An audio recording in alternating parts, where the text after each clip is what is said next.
Hello, hello, hello, good evening. How is everybody doing? I'm Charlie Newton, and this is Splash Live Art School or art class. And at Splash, we believe that art is for everyone, and all children deserve the right to have art in their lives. And so today, what we're going to do is we're going to talk about an artist named Mark Rothko. Last time we talked about an African American artist named Stanley Whitney, and we did some art by him, and I'm going to review some of that art. I'll show you what we did last time. And today we're going to show you an artist that actually had a career a few years before Stanley. I would say probably close to 30 or 40 years before Stanley, Mark Rothko. And Mark Rothko did abstract art as well. And their work seems to be similar, but they are different. I'm going to try to explain the difference if I can. I'm not sure if I can or not. But Mark Rothko was considered an abstract artist in New York City. And his work is very spiritual and very meditative.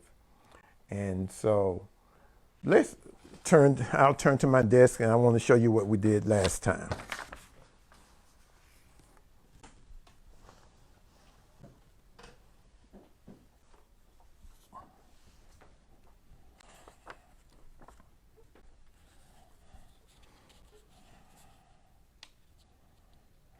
Okay, so last time we did a work, we sort of copied Stanley Whitney. And so as you can see, and he had divided his canvas in straight lines across. I want you to notice that we did not use a ruler. So if these horizontal lines are crooked, it's because we did not want to use a ruler. And we didn't do that because he did not use a ruler. If we had used a ruler and if we had made all these squares perfect, that would be considered hard edge painting. We actually painted with oil pastels last time. We used these guys. But today we're going to paint with watercolors. So these blocks of color by Stanley sort of reminds us of Mark Rothko. Again, you know, his work, he worked really 50 years before Stanley. But we're going to show you some images of Mark Rothko's art, and hopefully you can get an idea. I'll get we can get an image of Mark Rothko's art up. Let me know when you get that image.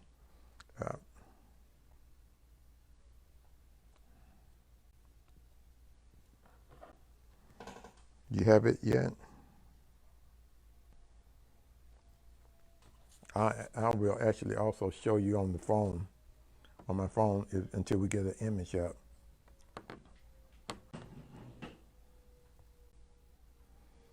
So he's using squares too and rectangles, but he would use only 2 or 3 squares.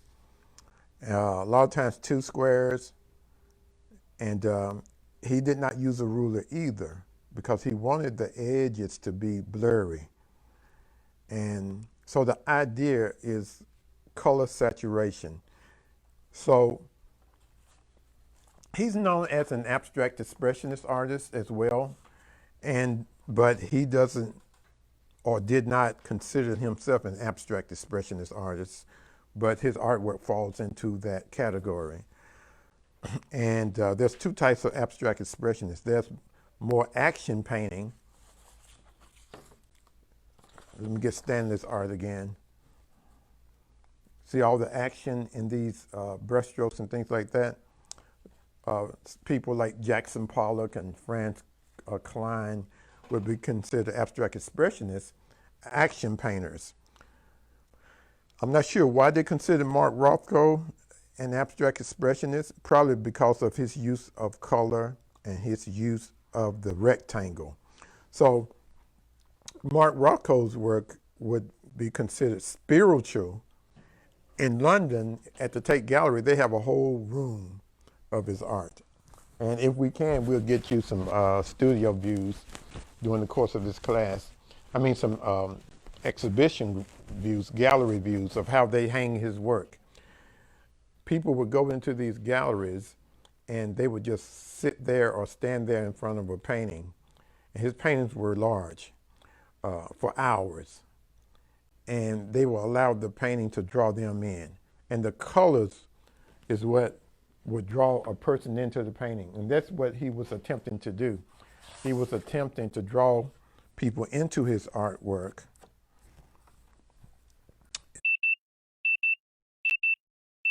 In emotional states. And he believed that color could do that. We'll talk a little bit more. But to do this work, we're going to use maybe 2 or 3 squares or rectangles on your paper. Most of his paintings are what we call portrait style, perpendicular instead of horizontal. And he would block off his paintings with squares or rectangles. Rothko would layer his paint, and so even though a painting might look like it has only 3 or 4 colors in it, it may have 15 or 20 colors. And that's the experimentation that I want you to do today. Okay, so what we're going to do is layer. We're going to layer paints. It is very important that you do not start out with dark colors. It's going to be very important that you start out with your lighter colors, and the colors that you want to dominate, you will paint them last. We're not going to use black. If you use black for a square or something, you're going to use that last, because when you start mixing colors together, then you're going to you'll see that colors will begin to change. So let's do 2 or 3 layers, 2 or 3 washes. And let's start with yellow. So get your, I would say get a brush. Yeah, we'll get a wide wash brush.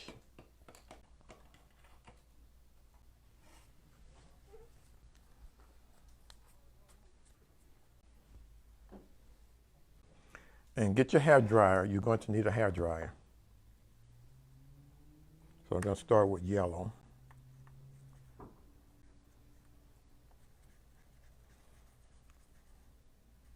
Splash Kids, I'm running out of yellow, so I'm sure you're running out too. So if you're running out of watercolors, for a few of our kids that usually come on Saturday, I may be able to replace some of the colors, give you some extra colors for your tins. So you have your parents contact me. Since I'm running out of yellow, you probably are too, if you've been in every class. So let's start with yellow. Just put a wash.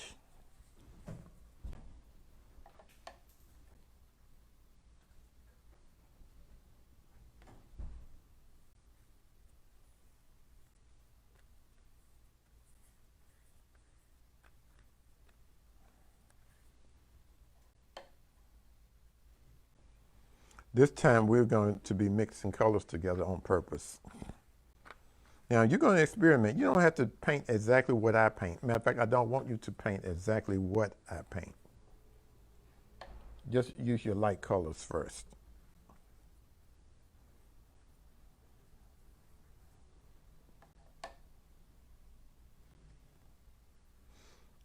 Now, if you want your background to be yellow, then you're not going to put any other color on top of the background. This is the background, this wash. What I'm going to do is I'm going to turn on my hair dryer, hold my paper, turn my dryer on low, and let's see if I can dry this a little bit.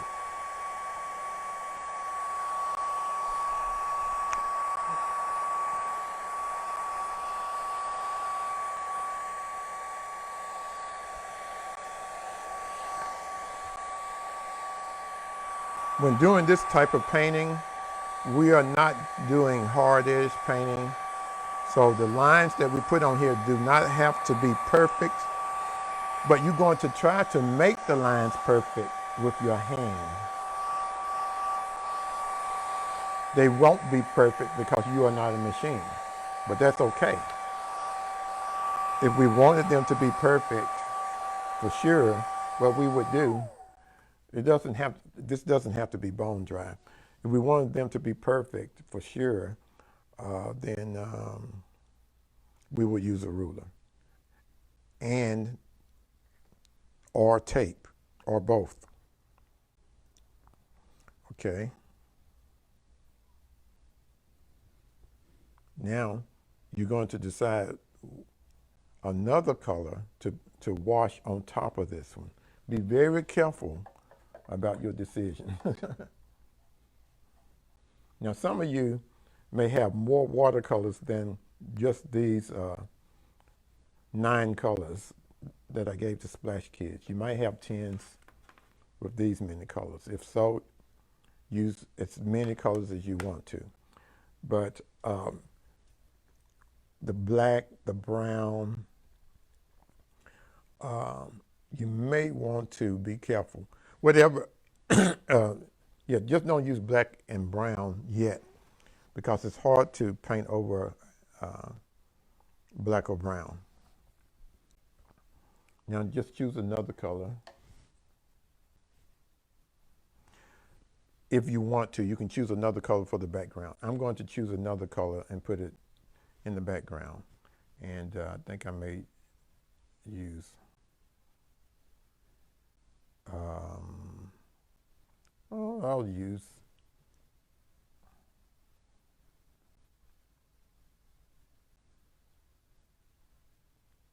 if I use blue, what color will it turn? Green. I think I'll use blue. I'm trying to decide, you have to sort of think ahead. If I want to use, I'll show you something.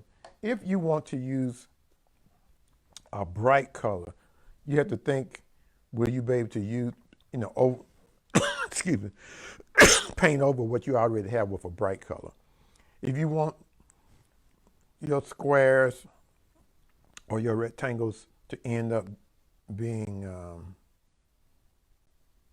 like, say for instance, yellow, you can just paint around the area that you're going to have yellow. I think I'll do that just to show you. Let's do it like that. Let's just paint around the rectangles that we're going to put on here as we paint the background. That way, you can put 3 rectangles or 2, or you can even put 4, but let's try to. So I'm just painting around. I'm just leaving where I'm going to have the rectangle, because I don't know what colors I'm going to have with rectangles yet.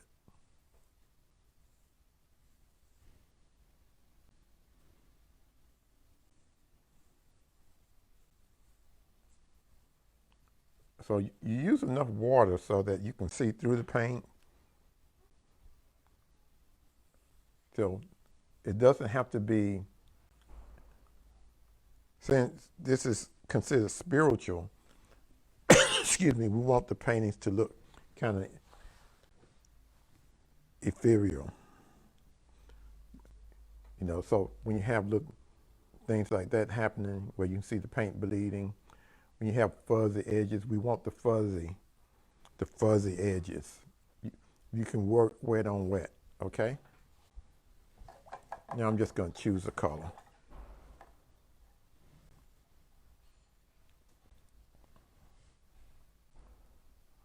I like yellow and purple together, so I'm going to choose purple. And you notice it changes when I paint the purple.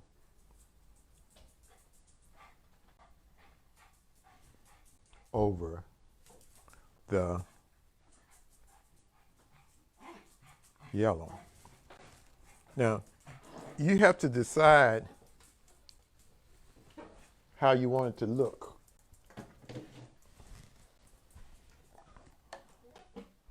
We're not done. See, we're not coloring, we're painting. So it's not, the picture is not finished until we say it's finished. We don't just settle for anything. So it begins to look kind of brownish.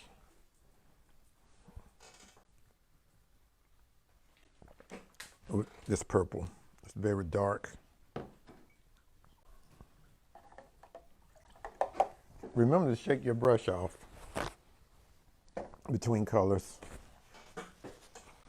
Now I'm going to let that dry. I'm going to go over this probably. And I want you to experiment by going over. I'm going to go over again. I think I want this purple to be larger. I want my edges fuzzy, so you see how wet I'm leaving it? Now you may not want yours as wet as mine. You may not want as much water in your brush. That's okay. But I'm trying to find a Rothko effect. Now, if you use the hair dryer now, you want to have it on low. See, water is just standing here. I don't want to turn the hair dryer to the side because it's going to blow the paint outside of this rectangle. So I'm watching what's happening. I'm holding the hair dryer as far away from the paper as I can. I'm trying to control things. I'm going to do more than one. Now, I like what's happening in here. So when I'm talking about saturation, paint saturation, I'm seeing all kind of different colors in here now. I see something that looks like clouds in here. So Rothko, he would make these huge paintings. And I plan on at some point doing like a large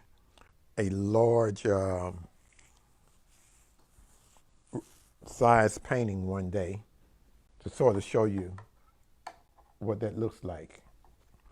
And I mean a big one, maybe 6 or 8 feet, something like that. But not yet.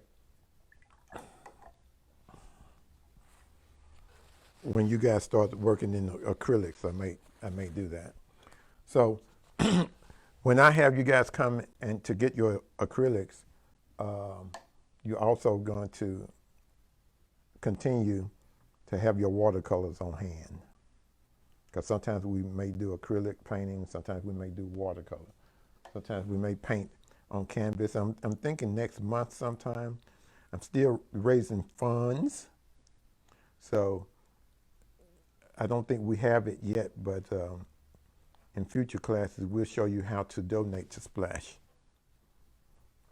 Just keep art in the hands of the kids. Also, some of you adults, I'm sure you are practicing with me as well. And, you know, not every day you get free art class.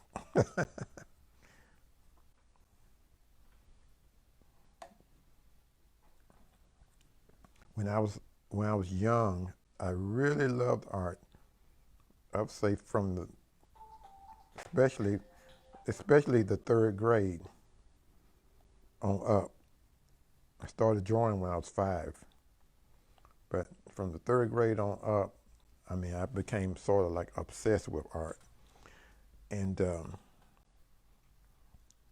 you see how some of you're going to have a smooth line like that? And that's perfectly all right. But I want mine lines to be a little bit more fuzzy because that's how Rothko would have done it. In fact, you know what? We may go back in with a small brush and just make believe that this is a huge canvas and see what happens. Now, every art class is a learning experience. So And you know what? I'm gonna tell you the truth. Not just the art class. When I work on my own paintings, I'm always experimenting. I never know. You don't know what's gonna happen. You know, you try to plan it, and then something goes wrong, and you end up problem solving. So art is a lot like math because in my mind, art is just basically problem solving, but it's a visual problem. You know how you want to feel, but you don't know how to get there. So you just keep working until you get there. Now I'm going to use blue. This is fun. Now this is the type of painting where you want to do a lot of them too. You know, whenever you're trying to do something, especially if it's new. Now see my yellow is dry now, so I want my blue to go on thick, and it probably will because the yellow is dry. Because of time restraints.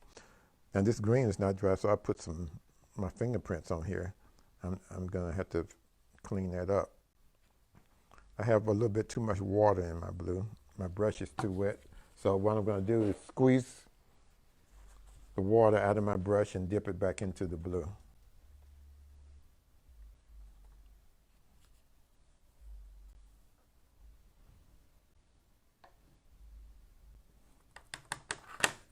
Now, when you get to this stage, you may just have two rectangles. You could have the rectangles don't have to be the same size, by the way. You may have more rectangles than I have, and that's fine. Now, I believe that Rothko used rectangles for you older artists, teenagers and older, because abstract expressionism is what it says is that art is more than just a representation of an object. They would contend that the object that you are making is the art. So the paper and the paint and the shapes and the colors and the forms, that is the art. And so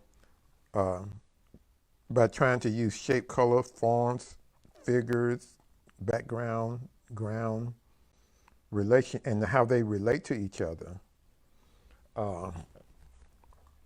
that's more of a spiritual. Rothko would argue that that's more of a spiritual approach to art, because when you think of the spiritual, you know, it's not the picture of like a cross or something, but it's more ethereal, it's more subliminal. So if you've gotten to this stage, I suggest that you stop if you are happy with it. I'm going to, go on and see and play with it and experiment some more. But I don't suggest you do that unless you just want to. I suggest if you are at this stage and you're happy with it, sign it and get another sheet of paper. But I want to see what happens because I've never done a Rothko before. So I want to see if I can make my picture appear to be a little bit more spiritual. And I don't know how to do that. So, we're experimenting.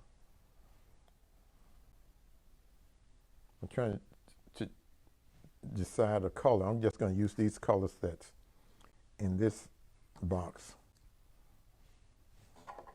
What color do I? Okay, I keep leaning toward blue. I'm going to use a smaller brush.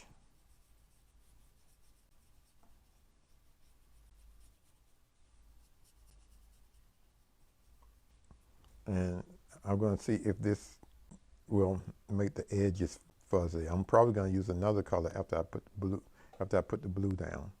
I'm allowing the blue to run into my the edges of my shapes. So I leave what's not important, what's not, what doesn't bother me, I leave it as it is. I don't like how this green looks. So that's because I used blue, didn't it? I didn't use green. So when I put the blue on here, it's darker. And that's what I wanted to do. I think I wanted to darken this. So I want some fuzzy edges, some rough edges.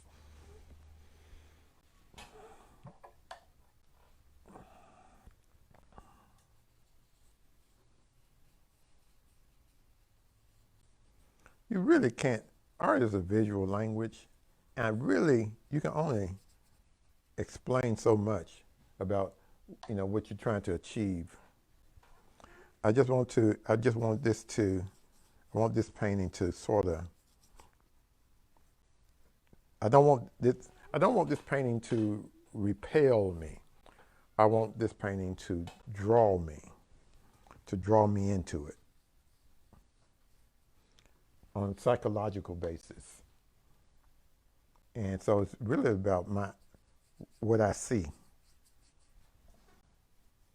when I look at the art. So the art is the paper, the shapes, the object. See, I'm making an object, an art object.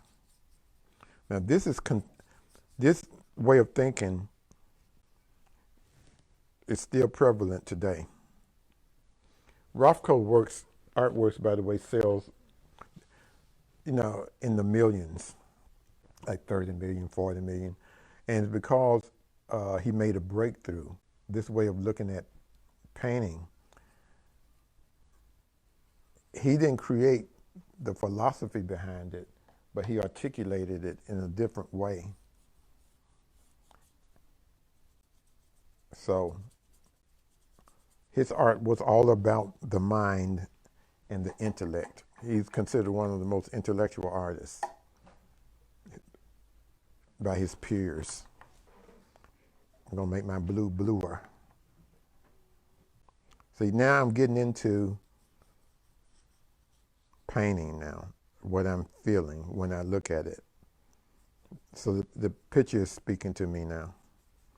And again, kids, most kids, I'll say from 3 to about, if you are an average kid if you have confidence in yourself, you can really do this type of work. You really be successful because, you're not so, I don't know, just negative. A lot of people are negative when it comes to art. I want to change this background again, but this works too. So I want you to stop whenever you want to, but I want you to start another picture. As long as we are painting, I want you to paint, okay? If you're happy with the one that you've already done, I want you to start another one. I'm going to go back and get purple. I'm trying to limit my colors. Look how dark that is. I probably should have used red, but that's okay.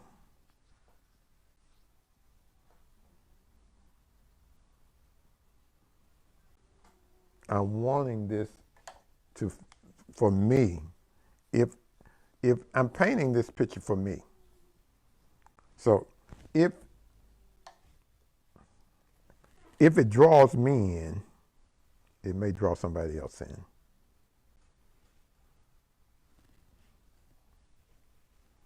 And the colors showing through underneath is what draws a person in. Now Rothko, he started off with bright colors. His art, when he created this way of painting, he used mostly bright colors, and they're very beautiful. And I like bright colors in my own work, and I'm all for bright colors. But that did not make him famous. He couldn't achieve his goal of trying to make an art that was intellectual and spiritual in his mind, but he calls it spiritual. That's why I'm using those terms, because those are the terms he used. I'm making my edges more fuzzy here. Again, I'm trying to learn from Rothko. So when I put water in my brush and go back over the edges, they will become a little bit more fuzzy.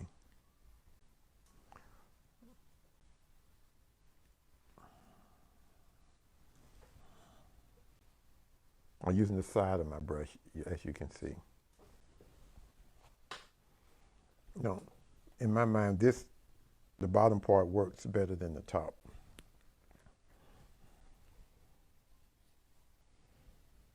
Now I like this image here, but I'm going back in. I'm going back in.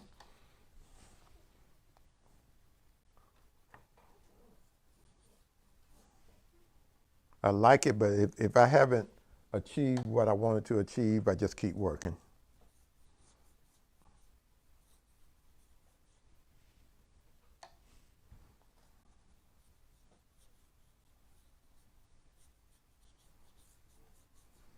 So sometimes you have to, just for your own personal growth, sometimes you have to keep going. Even if you mess up, it's okay to mess up. You know, maybe I should say you can't mess up in art, but you can. You can overwork something, which I may be doing now, and you can underwork it. And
he would make these huge paintings, and I plan on at some point doing like a large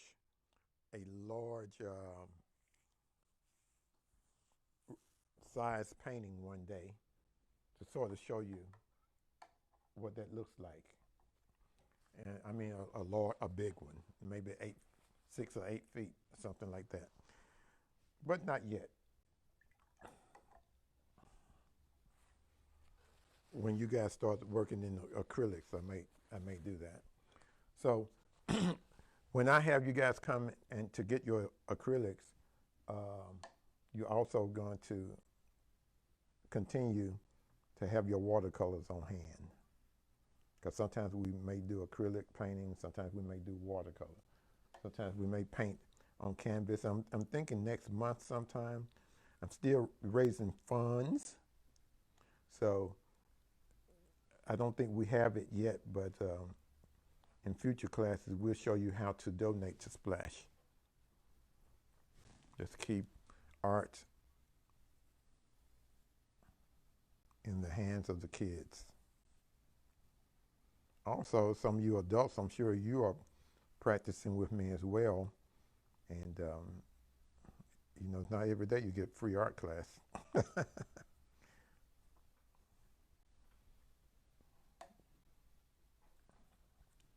When I was when I was young, I really loved art.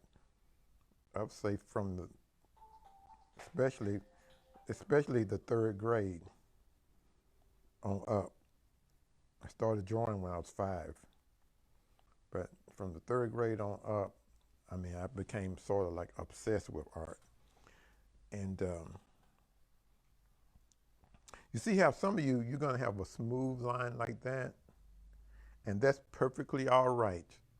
But I want mine lines to be a little bit more fuzzy because that's how Rothko would have done it. In fact, you know what? We may go back in with a small brush and just make believe that this is a huge canvas and see what happens.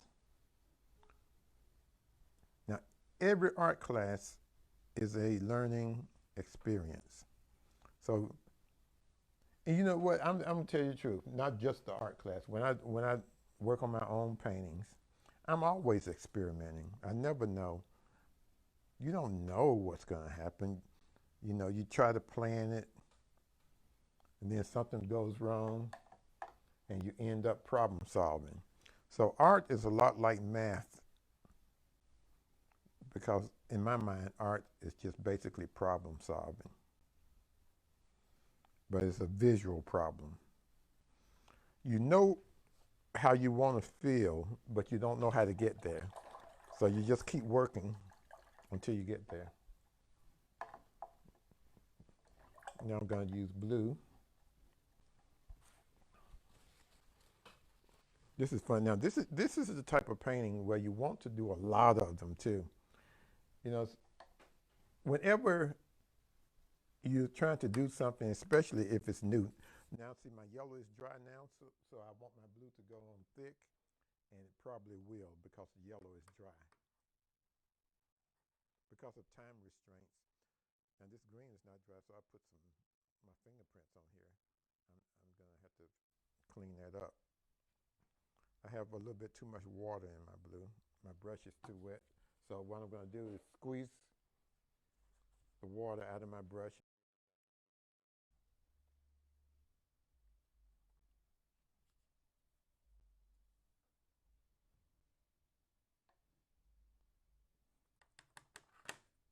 Now, when you get to this stage, you may just have two rectangles.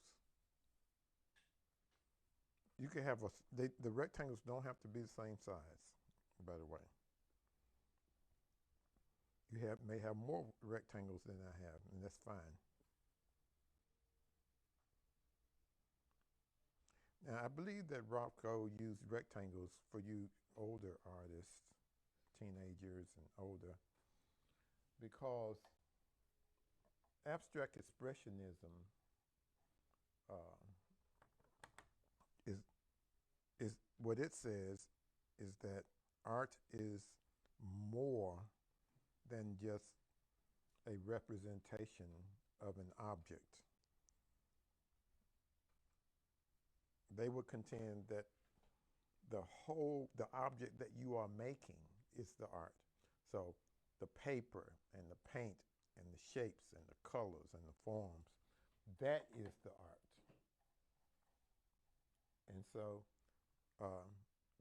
by trying to use shape, color, forms, figures, background, ground, relation, and how they relate to each other, uh, that's more of a spiritual rough code.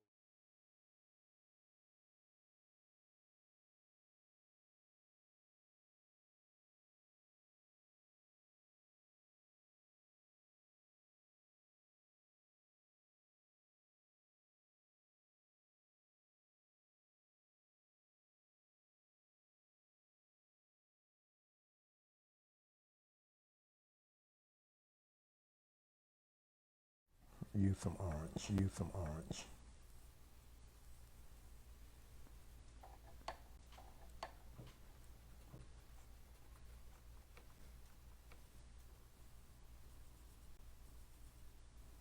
You know what? I may go over the entire thing. I may go over the entire thing with a wider brush, wash, and do a wash on the whole thing with orange. See what happens. See what happens. I know I want this square to be very intense, very intense. So I'll paint that square in first.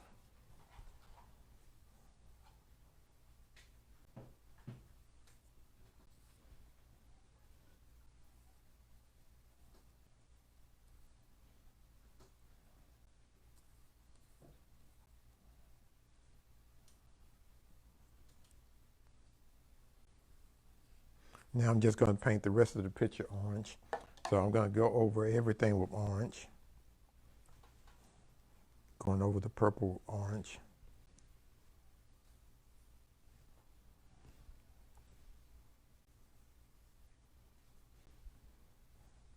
I do want my painting to be balanced.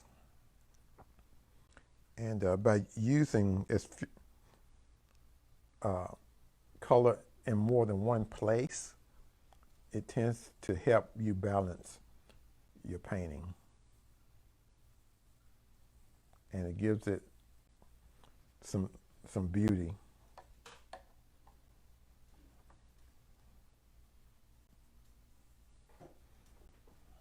Now, I think I need to bring, whatever I do, I'm going to bring it out more to this side. Maybe, maybe not.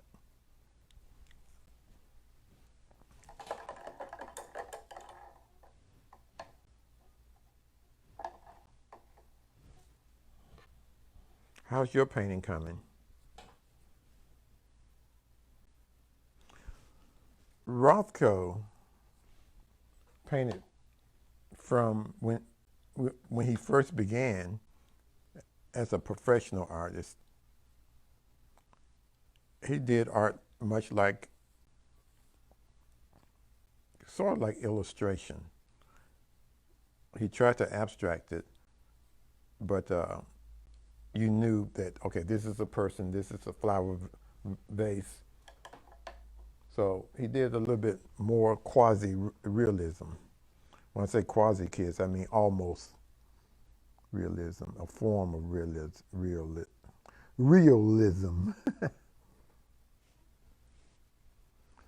And over the years, you know, he wanted to make do a painting that could really, that would be different, that could, you know, display emotional content, I guess.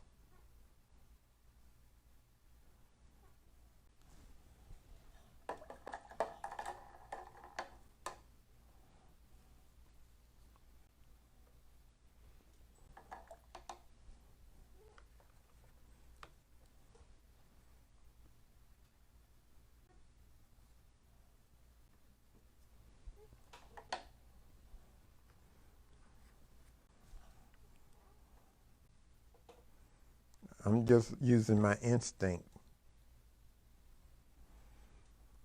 So this yellow began to bleed off the corner here, so I just took my towel and dapped it up. So pay attention. I'm paying attention to what I'm doing. I'm not just doing anything. It may seem like I am, but it's an experiment, okay? So all art is an experiment. And the thing that you learn in school is that you don't always do what you set out to do. I have certain people who are allowed to look at my art and critique it, but I don't let everybody critique my work. So in order to critique my work or to criticize it, I want criticism, you know, that will help me grow. So what's important about criticism is that it needs to be honest.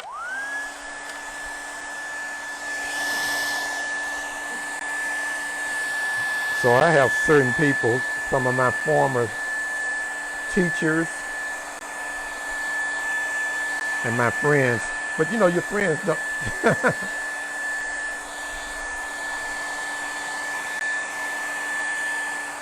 They don't really help you that much, your friends, because everything you do, they're gonna say it's good.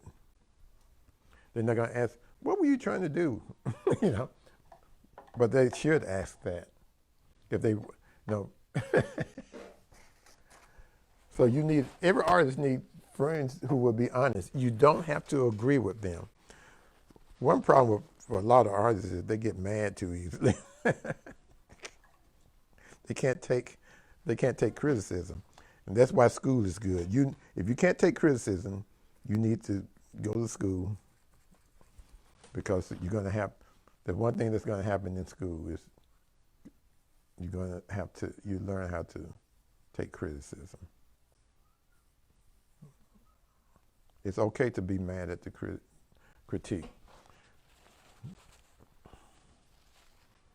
So the white that's showing through here is really, since I wanted to move this square over, I'm going to have to change this color because the white that's showing through, it shows a hard line here. I'm not trying to do hard edge painting. So now I'm going to do something and it's going to really change the whole look of this picture. But I'm not going to do it yet. I'm going to wait till the end to do it, to show you how drastic you have to be sometimes. I think I'm going to leave the background the way it is, though. Well, let's do something to the background. I don't know what yet. Okay, I know what.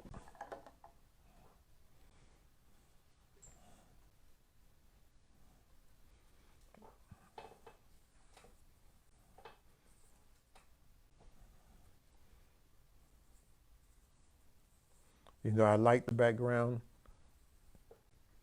I almost painted myself into a corner.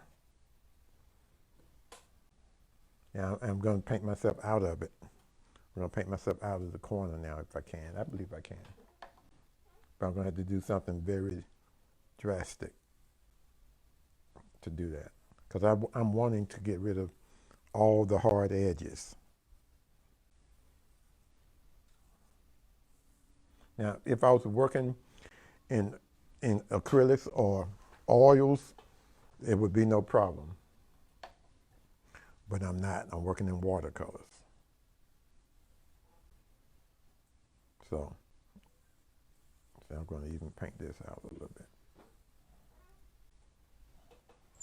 Okay. This is wild.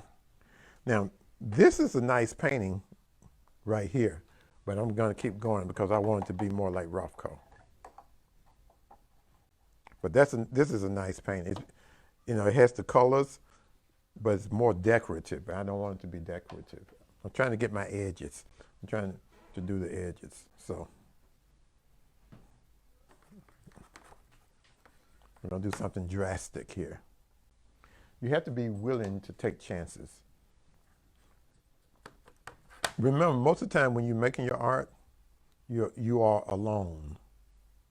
And that's why I don't let kids do a lot of talking in art class when we are painting, because you can't turn inward. We need to turn inward to even just to see what we're doing. You can't see. You should critique yourself before anybody else critique you. And if you would critique yourself, judge yourself, and be honest with yourself, then by the time they come around to critique you, it's not that big of a deal. You will have seen most of the problems, and you will have at least addressed them, if not solved them. Some problems can't be solved. Some things, it just takes years to solve. Years. And that's why I suggest some of you may be watching me and you're an artist, and I'm talking to adults now, and let's face it, you need to work more. And nobody has told you that, so I'm going to tell you you need to work more because you have some problems you need to solve. For me, this is what happens. When I don't paint, when I don't work, I go backwards. Especially in drawing. You have to practice drawing. And so I paint mostly now. I don't do a lot of drawing because I love painting so much. I go straight to the painting and start painting. And so if I want to do a portrait, it's not going to be as good as it would be if I was just doing portraits every day. So the more you work, this is for older artists and young artists. The more you work, the better you get. The more I work, the better I get. It don't matter how old you are. The results are the same. There's a lot of interesting things happening here with these overlays of color. And some of you kids, I know you're discovering some new colors as you do this, and that's great.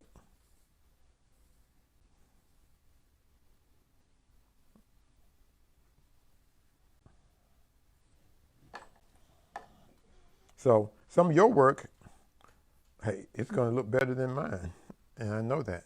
See, there's not an age limit on art. And just because I'm the teacher, that don't mean I have to be, all my work is so much better than yours. Now, some of the stuff I do should be better because of my experience.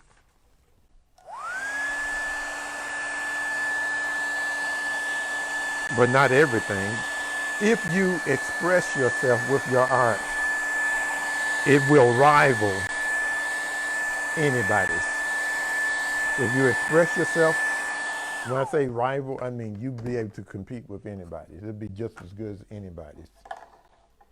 And that's by being 100, give 100%. Now, I'm going to use black. I'm going to use black. Maybe I shouldn't use the big brush. Yeah, I'm going to use the big brush. And I'm going to let some of this, see that edge there? I like it. It's going to work. You don't know until you try, see? Because I can leave some of that edge. I want my edge to be rough.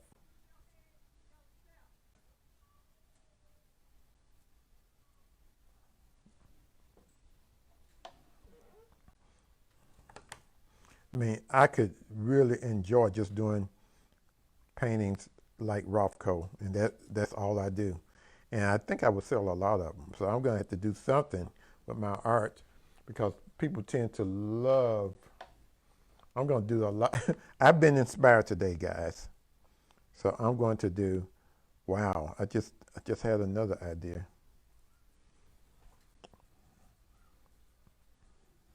Wow. I may leave this black here like that. I may leave this black. You notice I'm not looking up much. I can't go down any further than this though. So let me do something to this edge.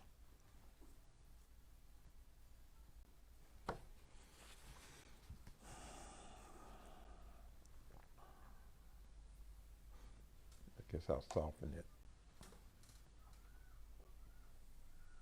Yeah. Good.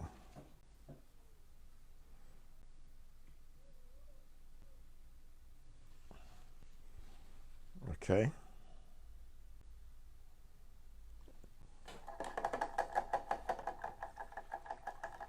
I like it when a plan works. Plans don't always work. When it works, it's good. You see how I'm not taking everything so serious? Because usually you're in your studio, and now I do panic sometimes, just to be honest with you. I do panic when I'm working on some of my, what I call major paintings, my important paintings, paintings that are important to me. Most of the time I've been thinking about them for 6 or 7 months or 6 or 7 years. And then I say, okay, now I think I know how to paint it. So then I'll go to the studio and try to paint it. It may fail and it may succeed. It's hard to fix something though when it fails, I'm telling you. I did a painting the other day and man, I just couldn't fix it. I guess I'm gonna have to go back and do something else to it.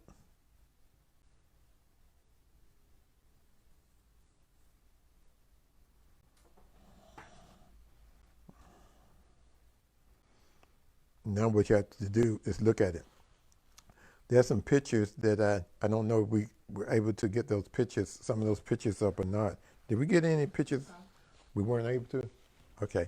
Well, I may come back next time when we solve this technical problem that we are having and show you a picture of Rothko in his studio. And what he does in his studio, same thing that you need to do in your studio. Every now and then just stop and look.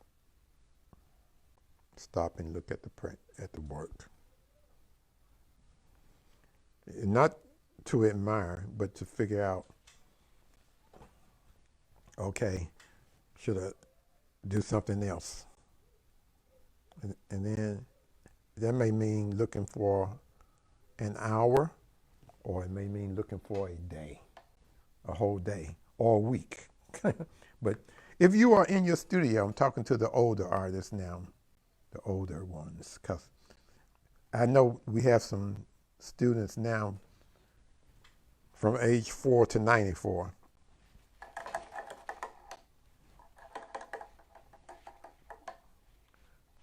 I'm going to do something. I'm going to try something.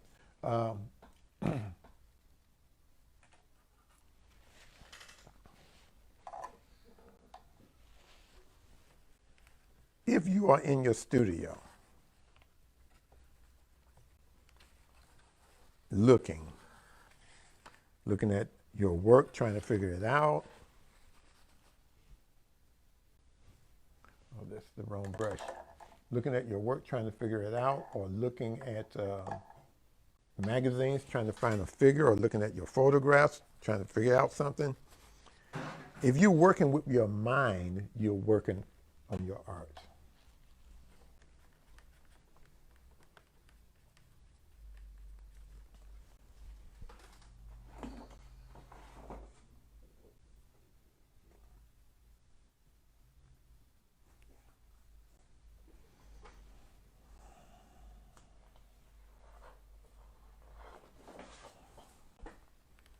So you have to look.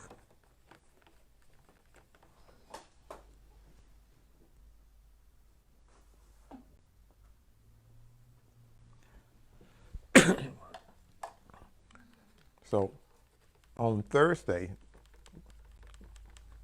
we may use our pastels and experiment with Rothko.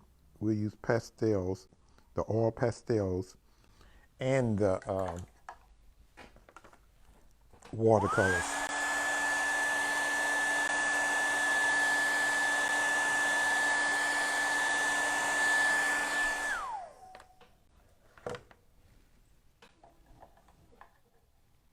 I was trying to make a bold line, but the paint is too thin to do that.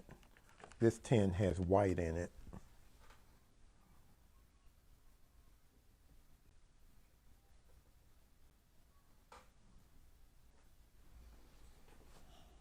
But, hey, that's good enough. That is good enough right there. I'm going to sign this with the oil pastels. Clean that corner. See that corner there? I didn't notice that before. Clean that corner up a little bit. And that's my cleaning the corner up. Put my initials on that one.